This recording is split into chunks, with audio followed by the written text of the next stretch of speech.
Alors, bonjour, aujourd'hui je vais vous présenter la famille des prunus. On retrouve les amandiers, les pêchers, les abricotiers, les cerisiers, les pruniers, peut-être d'autres. En tout cas, en Europe, à l'état sauvage, on en trouve 5. Ils sont tous d'excellents porte-greffes. Il y a 3 pruniers et 2 cerisiers. Il y a parmi les 3 pruniers un seul qui ne fait pas d'épines. C'est le prunier mirobolant. Il va faire des prunes jaunes, bleues, rouges ou violettes, mangeables, crues de 3 cm.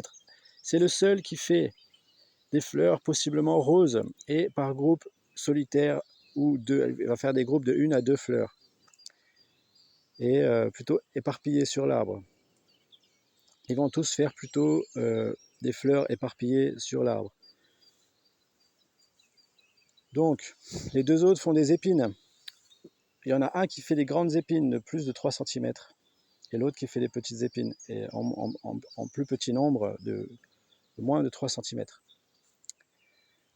Celui qui fait des grandes épines, il va fleurir très tôt, le mois de mars. C'est celui qui fleurit le plus tôt, il va garder ses fleurs longtemps. Il va faire des grappes de fleurs très resserrées et pas éparpillées. Et il va faire voilà, des fleurs sans les feuilles. Au début, il y a uniquement les fleurs. C'est le seul qui fait ça.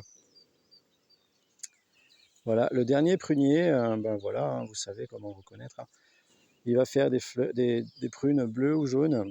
Et celui-ci, il va faire des prunes uniquement bleues. Et puis elles sont petites, elles font 1,5 cm maximum. On ne peut pas les manger crues. Il va falloir attendre qu'elles prennent le gel. Et là, elles sont délicieuses. Tous ces arbres, suivant, même s'ils font de la même couleur de fruits, les fruits auront des goûts différents suivant les arbres. Ils peuvent tous s'hybrider entre eux, donc on peut trouver des caractéristiques de plusieurs arbres sur le même arbre. Ici, on voit un prunelier 100% pur, Prunus spinosa. Je vous ai parlé du prunier mirobolant, qui est le seul qui ne fait pas d'épines, et le prunier de Damas. Donc, le spinosa, le prunelier, il va faire des petites feuilles dentelées. Le mirobolant, il va faire des feuilles non dentelées, et le Damas, il va faire des feuilles avec un duvet. Ensuite, pour les cerisiers, donc le meilleur moyen de les reconnaître tous, hein, ça va être l'écorce, mais là, je ne vais pas en parler. Les cerisiers, il y en a un qui fait des feuilles rondes et des petites cerises noires, c'est le Sainte-Lucie. Donc cerise 1,5 cm maximum, elles vont être toxiques à manger crues. Le second va faire des grandes feuilles, on le retrouve surtout dans la forêt, il va faire des cerises plus grosses, 2 cm, et puis elles seront rouges et mangeables crues. Donc les cerisiers, ça va être uniquement pour la greffe de cerisier.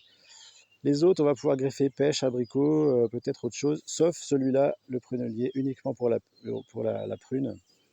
Voilà, voilà.